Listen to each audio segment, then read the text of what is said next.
Johann Sebastian Bach was not a top tier composer by this definition. So let's get into this, okay? This is a hot take, I know, but this comment is actually really interesting because it suggests that the reason that someone is a top tier composer is because they push music forward.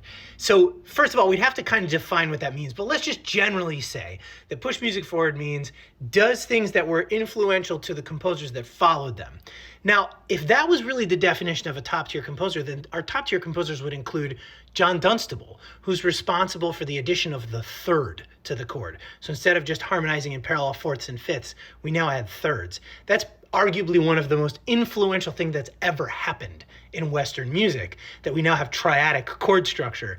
But be honest, have you ever even heard of John Dunstable? He's definitely not someone we consider a top tier composer.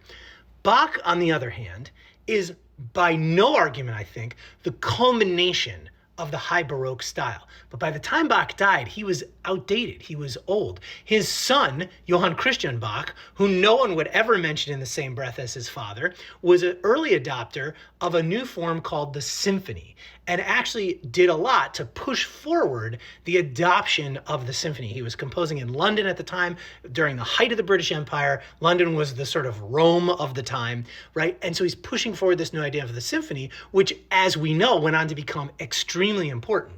So by that definition, you could make an argument that Johann Christian Bach was more important than his father, which I don't think anyone would make that argument. So what we really have to look at is what are the criteria by which we define a top tier composer? And I'm not sure that influence is necessarily one of them. If it were, again, to give another example, we would really be talking a lot about Arcangelo Corelli. Now, Corelli's a great composer. I love him. I don't think anybody would consider him top tier, but he was one of the earliest users of the descending circle of fifths progression, which has gone on to become one of the most important progressions in all of harmonic motion in all of Western music.